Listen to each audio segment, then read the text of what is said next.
دینے والے ہیں اور ایک اللہ کو یاد رکھنے والے ہیں، اللہ سے ڈرنے والے ہیں، یہ دونوں برابر نہیں ہو سکتے ہیں۔ جنت والے اور جہنم والے دونوں برابر نہیں ہو سکتے ہیں۔ آگ والے اور باغ والے دونوں برابر نہیں ہو سکتے ہیں۔ آگ والے تپش میں ہوں گے، گرمی میں ہوں گے، دھوئیں میں ہوں گے، بے چینی میں ہوں گے۔ باغ والے سائے میں ہوں گے، پھلوں میں ہوں گے، سکون اور راحت میں ہوں گے۔ تو فرمایا اصحاب النار آگ والے، اصحاب الجنہ باغ والے دونوں برابر نہیں ہو سکتے۔ بسم اللہ الرحمن الرحیم۔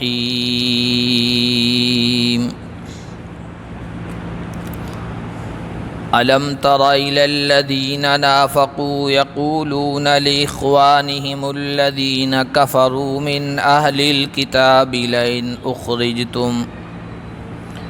لئن أخرجتم لنخرجن معكم ولا نطيع فيكم أحدا أبدا وإن قوتلتم لننصرنكم واللہ یشہد انہم لکاذبون۔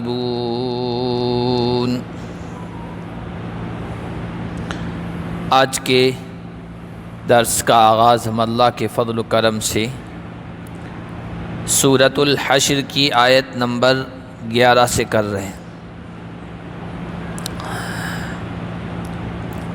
سورۃ الحشر جیسا کہ اس سے پہلے ہم پڑھ چکے ہیں، اس میں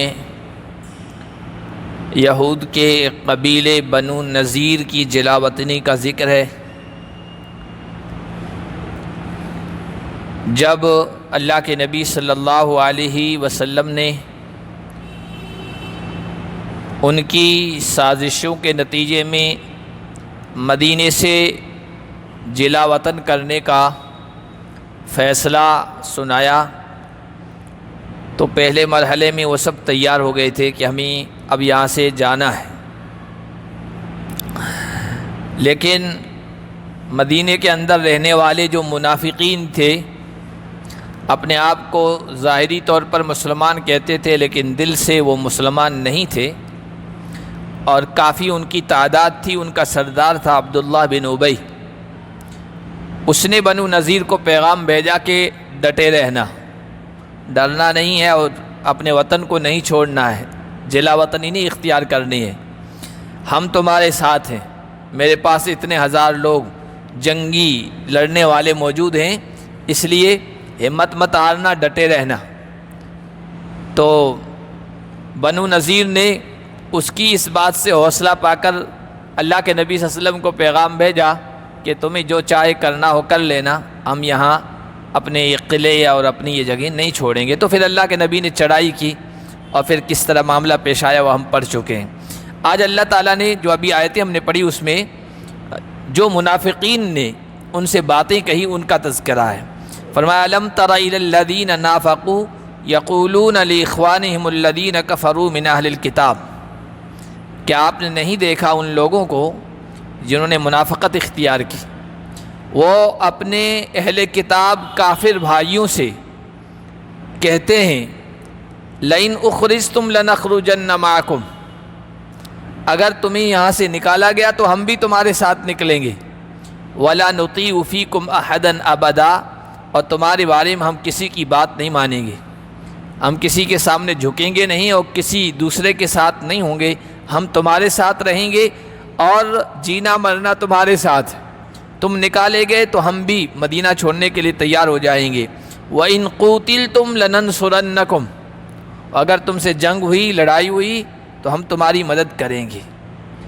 انہوں نے اس طرح باتیں کی اور بنو نذیر کو چڑھا دیا، ان کا حوصلہ بڑھا دیا۔ اللہ تعالیٰ جو دل کی حقیقتوں سے واقف ہے، اللہ تعالیٰ نے فرمایا واللہ یشہد انہم لکاذبون، اللہ گواہی دیتے ہیں کہ یہ لوگ جھوٹے ہیں۔ لئن اخرجوا لا یخرجون معہم ولئن قوتلوا لا ینصرونہم، دلوں کے ارادوں، جذبات، دماغ کے خیالات سے واقف رہنے والا اللہ فرما رہا ہے کہ اگر یہ یہودی مدینے سے نکالے گئے تو یہ پکی بات ہے کہ منافقین ان کے ساتھ نہیں نکلیں گے۔ وہ عافیت اسی میں سمجھیں گے کہ اپنے گھروں میں رہیں، اور اگر ان سے لڑائی کی گئی تو یہ کبھی ان کی مدد کے لیے نہیں جائیں گے۔ یہ تو غباری کی طرح ان کو پھلا رہے ہیں، بڑھا رہے ہیں، اور چاہتے ہیں کہ ان کا مقابلہ محمد ان کے ساتھیوں سے ہو جائے، اور اگر ان کو شکست ہو جاتی ہے تو ہمیں خوشی ملے گی۔ دوسروں کے کندھوں پر بندوق رکھ کر، ہتھیار رکھ کر چلانا، یہ وہ کام کر رہے تھے۔ وَلَئِن نَّصَرُهُمْ لَيُوَلُّنَّ الْأَدْبَارَ، اللہ نے فرمایا پہلی بات تو یہ یہودیوں کی مدد کے لیے جائیں گے نہیں، مدینے سے نکلیں گے نہیں، اور اگر مدد کرنے کے لیے ہمت کر کے نکل گئے تو اللہ تعالیٰ کی طرف سے اہل ایمان کی ایسی مدد کی جائے گی کہ مسلمانوں کی دہشت ان کے دلوں پر بیٹھ جائے گی۔ لَيُوَلُّنَّ الْأَدْبَارَ، دم دبا کے یہ بھاگیں گے، پیٹھ دکھاتے ہوئے بھاگیں گے۔ ثُمَّ لَا يُنصَرُونَ، اور پھر ان کی مدد نہیں کی جائے گی۔ لَأَنْتُمْ أَشَدُّ رَهْبَةً فِي صُدُورِهِم مِّنَ اللَّهِ، اے ایمان والو، ان کے دلوں میں تمہارا رعب، تمہارا ڈر اور خوف اور تمہاری دہشت اللہ سے زیادہ ہے، اس لیے وہ تم سے ڈرتے ہیں، اللہ سے نہیں ڈرتے۔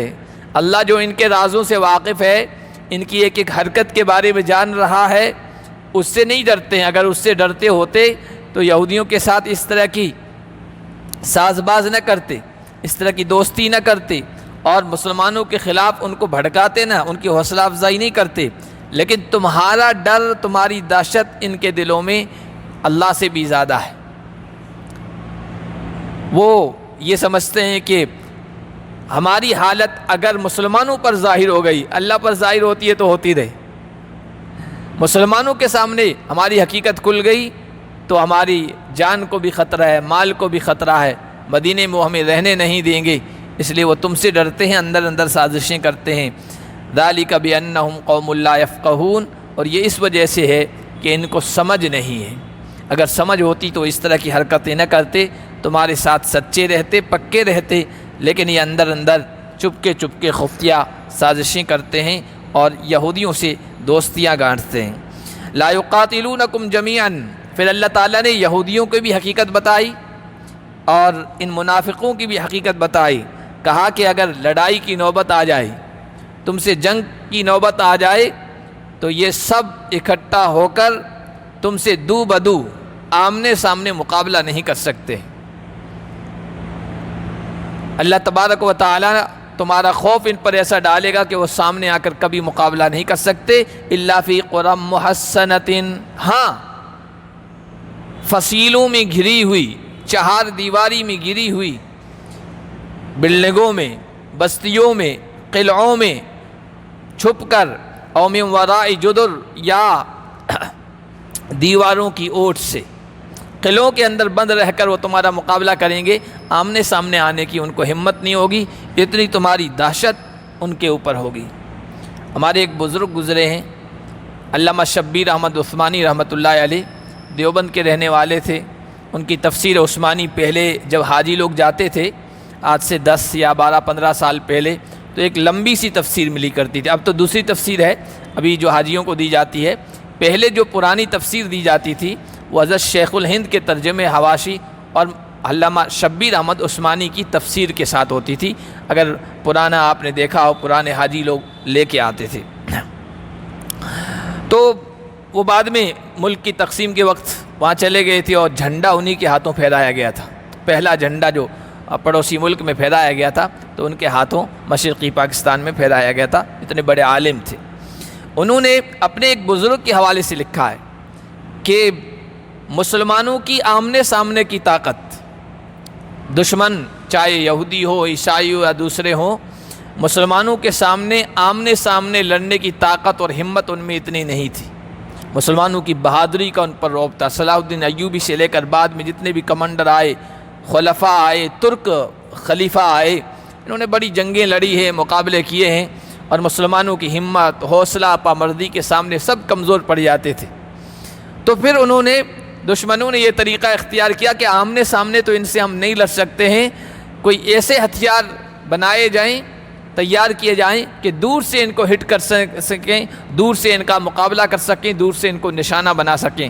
چنانچہ آج کل یہ جو ہتھیار ہیں، دور سے گولہ مارنا ہے، میزائل سے نشانہ بنانا ہے، یہ بندوق ہے، جنہیں آتشیں اسلحہ کہتے ہیں، آگ برسانے والے اسلحہ، یہ جو بنائے گئے ہیں، یہ اسی فکر، اسی سوچ کے نتیجے میں کہ تلوار، نیزہ، بھالا یا آمنے سامنے کی جو لڑائی ہوتی ہے، اس میں ہم مسلمانوں کا مقابلہ نہیں کر سکتے، یہ ہم پر بھاری ہو جاتے ہیں، تو کہ اس طرح ہتھیار تیار کیے جائیں کہ دور سے ہم ان کو نشانہ بنا سکیں اور لڑائی میں ان پر فتح و جیت حاصل کر سکیں۔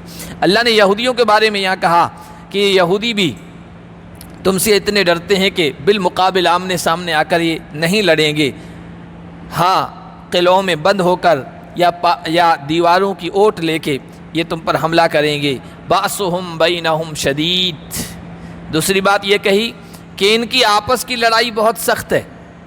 تحسبہم جمیعا وقلوبہم شتیٰ، تم ان کو اکٹھا سمجھتے ہو، ایک سمجھتے ہو، متحد سمجھتے ہو، حالانکہ ان کے دل مختلف ہیں، ایک دوسرے سے ٹوٹے ہوئے ہیں، ایک دوسرے سے نفرت کرتے ہیں۔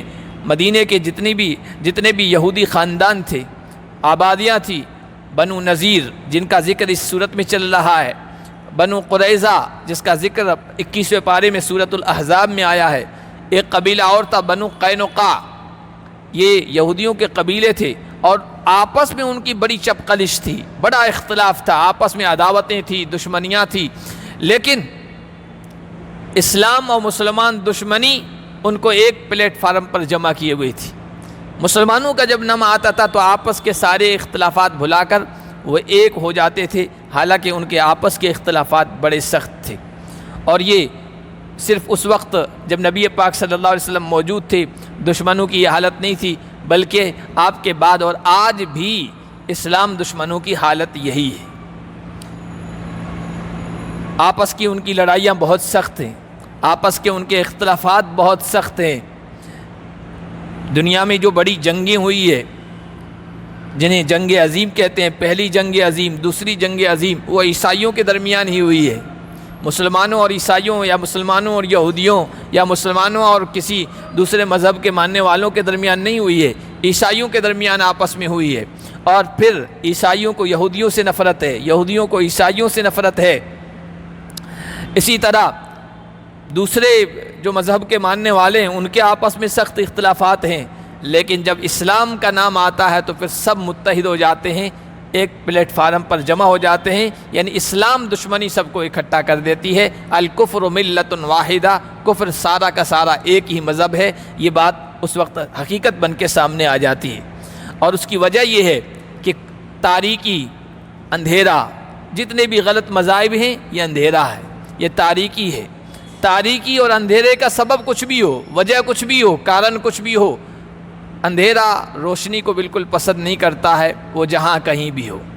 تو اسی وجہ سے اہل کفر، اہل شرک، اہل باطل مسلمانوں کے مقابلے میں سب ایک ہو جاتے ہیں۔ اللہ فرما رہے باسہم بینہم شدید، ان کی آپس کی لڑائی بہت سخت ہوتی ہے اور تم ان کو سمجھو گے کہ سب ایک ہیں، لیکن وقلوبہم شتیٰ، ان کے دل ایک دوسرے سے ٹوٹے ہوئے ہیں، بکھرے ہوئے ہیں، مختلف ہیں۔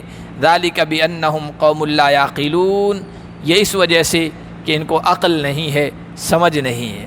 کمثل الذین من قبلہم قریبا ذاقوا وبال امرہم ولہم عذاب علیم، اللہ فرما رہے ہیں یہ جو منافق ہیں جنہوں نے یہودیوں کو یہ میسیج دیا، پیغام دیا، تم ڈٹے رہنا، جلا وطن نہ ہونا، اپنی آبادیوں کو، قلعوں کو مت چھوڑنا، ہم تمہارے ساتھ ہیں، تم نکلو گے تو ہم نکلیں گے، تم سے لڑائی ہوگی تو ہم تمہارے ساتھ رہیں گے، یہ جو کر رہے ہیں نا، یہ موقع آنے پر پیچھے کھسک جائیں گے، اسی میں اپنی عافیت سمجھیں گے۔ یہ تو چڑھا رہے ہیں، یہودیوں کو چڑھا رہے ہیں سولی پہ، اور جب چڑھ جائیں گے وہ سولی پہ، یہ پیچھے ہٹ جائیں گے۔ ان کی مثال ان لوگوں کی ہے جو ان سے پہلے ابھی قریب میں گزرے ہیں، ذاقوا وبال امرہم، جنہوں نے اپنے کیے کا مزہ چکھا اور ان کے لیے آخرت میں دردناک عذاب ہے۔ یہ کون لوگ تھے؟ مشرک بھی مراد ہیں، اور یہودیوں کا ایک قبیلہ تھا بنو قینقاع، بنو نذیر کے جلا وطن کیے جانے سے پہلے بنو قینقاع کو بھی جلا وطن کیا گیا تھا۔ اس کی وجہ یہ تھی اللہ کے نبی صلی اللہ علیہ وسلم جب بدر کی لڑائی کے لیے نکلے ہیں آپ کے ساتھ صحابہ نکلے ہیں، پیچھے ایک مسلمان عورت جو دودھ بیچنے کا کام کرتی تھی، وہ اپنا دودھ لے کر یہودیوں کا یہ جو قبیلہ تھا بنو قینقاع، وہاں پر گئی تھی۔ وہاں پر یہودیوں نے شرارت کی اور اس مسلمان عورت کی عزت و آبرو پر حملہ کیا، سب برسر عام سب کے سامنے اس کو ننگا کر دیا، اس کی عزت پر حملہ کر دیا۔ وہ چلائی مدد کے لیے، وہاں سے کوئی مسلمان گزر رہا تھا، اس نے اس کی آواز سنی تو اس کو غیرت آ گئی، غصہ آیا، اور جس یہودی نے اس کے ساتھ یہ شرارت کی تھی اس کا کام تمام کر دیا، اس کو قتل کر دیا۔ جب اس کو قتل کر دیا تو سارے یہودی اکٹھا ہو گئے اور انہوں نے اس کے خلاف کارروائی کی۔ اللہ کے نبی تو بدر میں گئے ہوئے تھے، آپ صلی اللہ علیہ وسلم جب بدر سے فارغ ہو کے مدینہ واپس آئے تو ان یہودیوں کو، بنو قینقاع کے باشندوں کو بلایا اور کہا کہ کیا واقعہ پیش آیا تھا اور تم نے ایسا معاملہ کیوں کیا؟ تو بنو قینقاع کے یہودیوں نے وہ جو معاہدہ ہوا تھا، اللہ کے نبی صلی اللہ علیہ وسلم نے ہجرت کے بعد مدینہ کے تمام باشندوں سے، چاہے وہ بت پرست تھے، چاہے یہودی تھے، چاہے کوئی اور تھے، سب کے ساتھ معاہدہ کیا تھا کہ مدینہ میں ہم سب الگ الگ مذہب پر رہتے ہوئے بھی ایک رہیں گے، وطن پرستی میں، وطن کی محبت میں، وطن سے تعلق میں ہم ایک رہیں گے۔ باہر کا کوئی دشمن ہم میں سے کسی پر بھی حملہ کرے گا، ہم سب ایک ہو جائیں گے اس کا مقابلہ کرنے کے لیے، اور اگر کسی کو مقابلہ کرنے کی ہمت نہیں ہے تو کم از کم یہ کرے گا کہ اس کے ساتھ نہیں ہوگا، مدینے والوں کا ساتھ دے نہ دے لیکن دشمن کے ساتھ کھڑا نہیں ہوگا۔ یہ معاہدہ کیا تھا۔ تو وہ جو معاہدہ لکھ کر اللہ کے نبی صلی اللہ علیہ وسلم نے دیا تھا تمام فریقوں کو، تو وہ پرچہ لے کے آئے اور اللہ کے نبی صلی اللہ علیہ وسلم کے سامنے یوں پھینک دیا کہ یہ معاہدہ ہمیں منظور نہیں ہے، آپ کو جو چاہو کرنا ہو کر لو۔ یہودیوں کی، بنو قینقاع کے یہودیوں کی یہ حرکت بغاوت کے مترادف تھی، بغاوت جیسی تھی۔ چنانچہ اللہ کے نبی صلی اللہ علیہ وسلم نے پھر ان کے خلاف کارروائی کی اور ان کو یہ حکم دیا کہ مدینے کی یہاں کی رہائش چھوڑ کر کہیں اور چلے جاؤ، یہاں اب تم نہیں رہ سکتے ہو۔ چنانچہ بنو قینقاع کے یہودی اپنے گھر بار سب چھوڑ کر خیبر میں جا کے آباد ہوئے تھے، اور پھر میں نے اس صورت کے شروع میں بتایا کہ زیادہ دن تک وہاں بھی نہیں رہ سکے تھے۔ حضرت عمر بن خطاب کے دور میں حضرت عمر بن خطاب نے خیبر سے بھی یہودیوں کو روانہ کر دیا تھا کہ تم سازشی قوم ہو، یا نہیں رہ سکتی ہو، کہیں اور جا کر آباد ہو جاؤ۔ تو اللہ ان کے بارے میں فرما رہے ہیں ان کا حشر بھی ویسا ہی ہوگا جو ان سے پہلے گزر چکے ہیں، بنو قینقاع کے لوگ، یا بدر میں جیسے مشرکوں کا انجام ہوا، انہوں نے اپنے کیے کا مزہ چکھا، آخرت میں ان کے لیے عذاب ہے۔ اور یہ جو منافقین ان کو چڑھا رہے ہیں، حوصلہ افزائی کر رہے ہیں، ان کی مثال کمثل الشیطان، شیطان کی طرح ہے۔ اذ قال للانسان اکفر، جب شیطان نے انسان سے کہا کفر کر۔ یہ جو انسان گمراہی کے راستے پر چل رہا ہے، ضلالت کی طرف جا رہا ہے، شرک کر رہا ہے، کفر کا ارتکاب کر رہا ہے، گناہ اور معصیت میں پڑا ہوا ہے، یہ شیطان کی ترغیب پر ہے، شیطان کے بہکاوے پر ہے۔ تو انسان کے پیچھے شیطان لگا ہوا ہے، کفر کے راستے پہ ڈالے ہوئے ہے، اللہ کے نافرمانی کے راستے پر۔ فلما کفرا، اور جب انسان نے کفر کر لیا، گناہوں کا راستہ اختیار کر لیا، تو شیطان کہتا انی بریء منک انی اخاف اللہ رب العالمین، میں تو تجھ سے بری ہوں، میں تو اللہ جو رب العالمین ہے اس سے ڈرتا ہوں، اور تو جانے تیرا کام جانے۔ یہ اسی طرح کی بات، اسی طرح کی گفتگو قیامت کے دن بھی پیش آئے گی، اور وہ 13ویں پارے میں ہم پڑھ چکے ہیں، جب اللہ کی طرف سے فیصلہ کر دیا جائے گا، لما قضی الامر ان اللہ وعدکم وعد الحق، شیطان کہے گا دیکھو اللہ نے بھی تم سے وعدہ کیا تھا کہ مرنے کے بعد زندگی ہے، دوبارہ جی کر اٹھنا ہے، اللہ کے سامنے ایک ایک چیز کا حساب دینا ہے، اور میں نے تم سے وعدہ کیا تھا ارے کوئی زندگی نہیں ہے، یہی زندگی ہے، مزے کرو، جو کچھ کرنا ہے کر لو، بعد کی زندگی کس نے دیکھی ہے؟ اللہ کا وعدہ سچا تھا، تم نے اس کو مانا نہیں، اور میرا جو وعدہ تھا فاخلفتکم، میں نے اس کی خلاف ورزی کی، اب مجھے ملامت مت کرو، مجھ پر لعنت مت بھیجو، لوموا انفسکم، اپنے اوپر ملامت بھیجو کہ تم نے اللہ کی بات کیوں نہیں مانی اور میری بات کیوں مان لی۔ تو یہ 13ویں پارے میں بھی ہم گزر چکے ہیں۔ شیطان گمراہی کے راستے پہ ڈال کے پھر پیچھے ہٹ جائے گا، اپنا دامن جھاڑ لے گا۔ بدر کے میدان میں بھی، بدر کے موقع پر بھی 10ویں پارے میں ذکر آیا ہے کہ اللہ کے نبی صلی اللہ علیہ وسلم کے خلاف ورغلانے میں مکہ کے کفار کو، قریش کے کفار کو شیطان تھا۔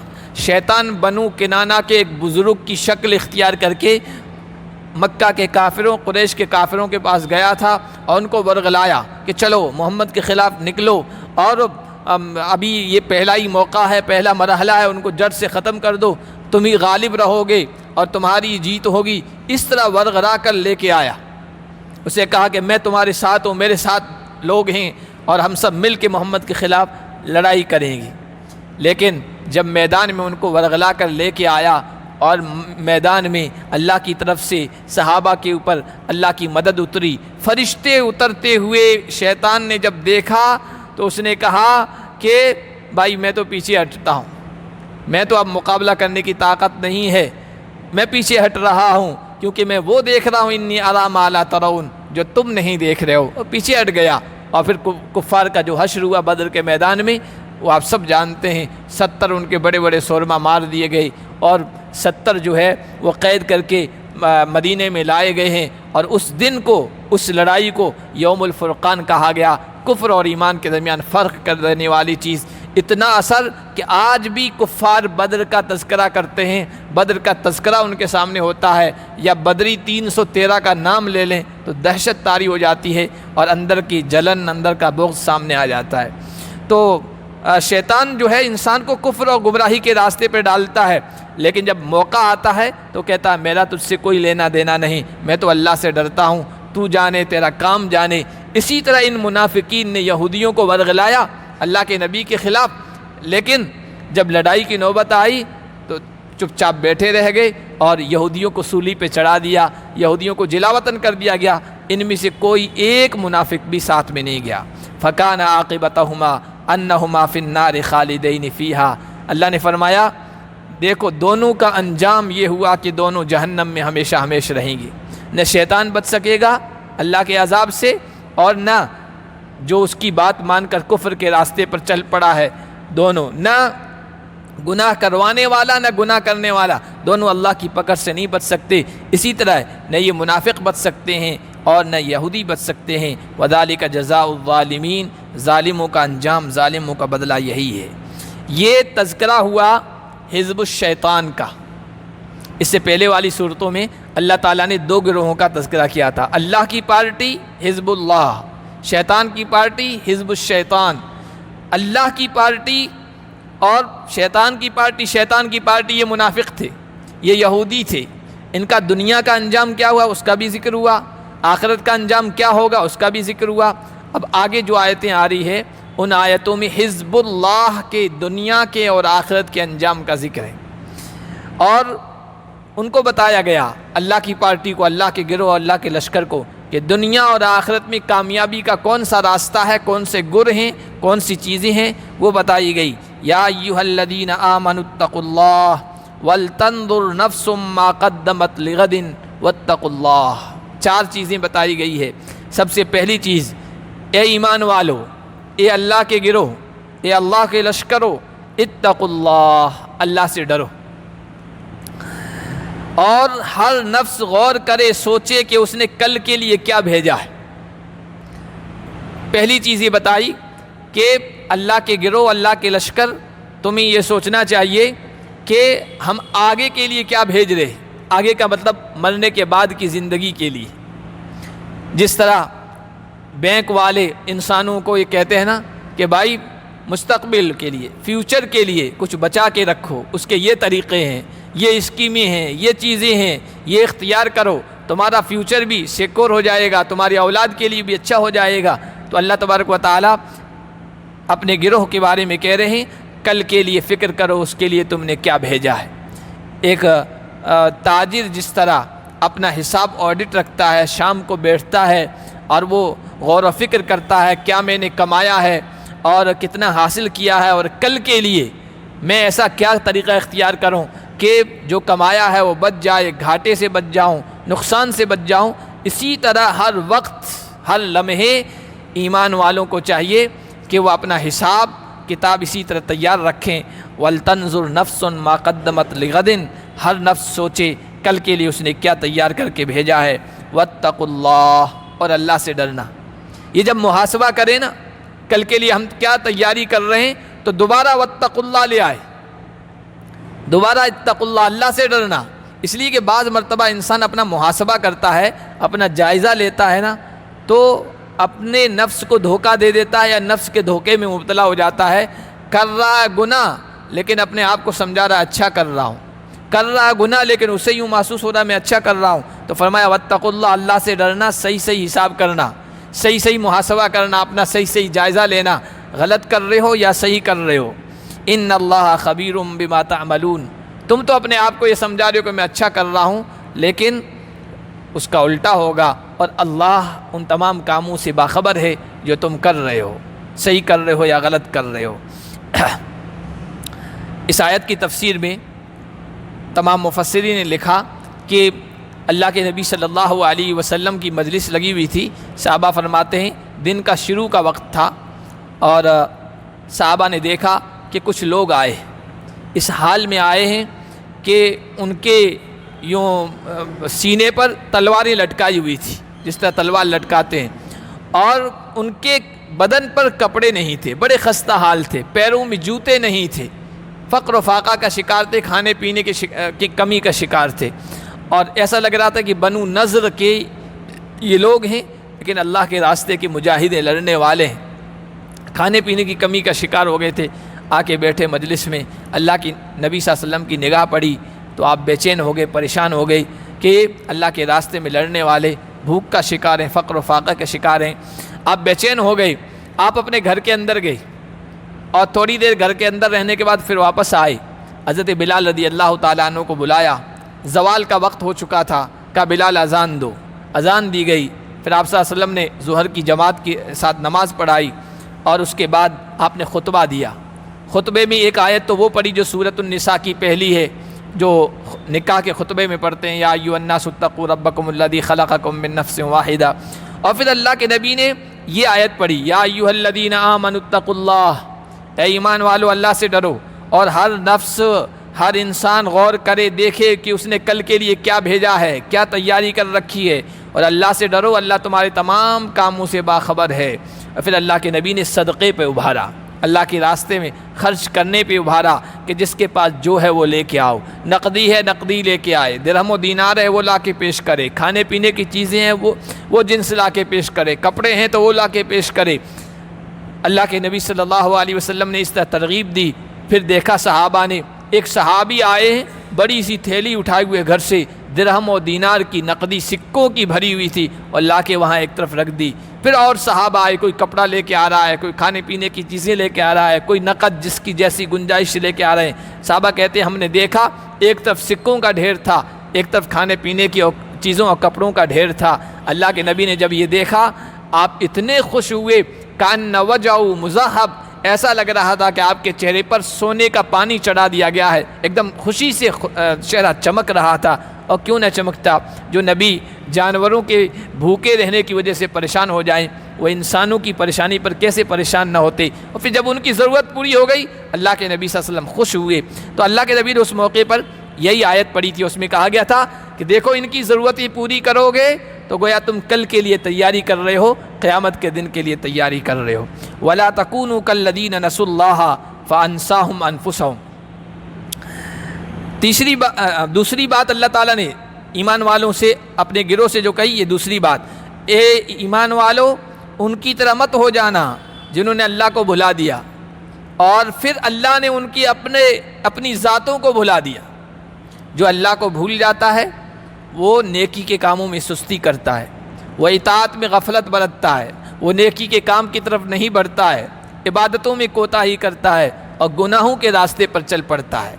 پھر اس کا نتیجہ یہ ہوتا ہے وہ اپنی ذات کو بھی بھول جاتا ہے کہ میری ذات کے لیے، میرے نفس کے لیے، میرے لیے کون سی چیز نفع بخش ہے، کون سی چیز نقصان دہ ہے۔ اس لیے اللہ نے فرمایا اللہ کو نہ بھولنا، اللہ کو بھول گئے اپنا نقصان کرو گے، اور ایسے لوگ فاسق ہیں، گنہگار ہیں، اللہ کی اطاعت سے نکلنے والے ہیں۔ تیسری بات یہ فرمائی، لا یستوی اصحاب النار و اصحاب الجنہ۔ دیکھو، ایک تو اللہ کو بھلا دینے والے ہیں، اور ایک اللہ کو یاد رکھنے والے ہیں، اللہ سے ڈرنے والے ہیں، یہ دونوں برابر نہیں ہو سکتے ہیں۔ جنت والے اور جہنم والے دونوں برابر نہیں ہو سکتے ہیں۔ آگ والے اور باغ والے دونوں برابر نہیں ہو سکتے ہیں۔ آگ والے تپش میں ہوں گے، گرمی میں ہوں گے، دھوئیں میں ہوں گے، بے چینی میں ہوں گے۔ باغ والے سائے میں ہوں گے، پھلوں میں ہوں گے، سکون اور راحت میں ہوں گے۔ تو فرمایا اصحاب النار آگ والے، اصحاب الجنہ باغ والے دونوں برابر نہیں ہو سکتے ہیں، اس لیے تم کوشش یہ کرو باغ والے بنو، آگ والے نہ بنو، کیونکہ اصحاب الجنت ہم الفائزون، باغ والے ہی کامیاب لوگ ہیں۔ کامیابی کا راستہ کیا ہے؟ تو اللہ تعالیٰ نے چوتھی چیز اہل ایمان سے فرمائی، کامیابی کا راستہ جو جنت کی طرف لے جانے والا ہے، جنت پر پہنچانے والا ہے، وہ ہے لو انزلنا ھذا القرآن علی جبل لرأیتہ۔ کامیابی کا راستہ، جنت تک پہنچانے والا راستہ یہ قرآن ہے۔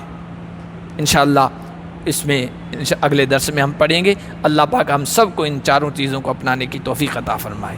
سبحان اللہ بحمدہ، سبحانک اللہم، اشہد ان لا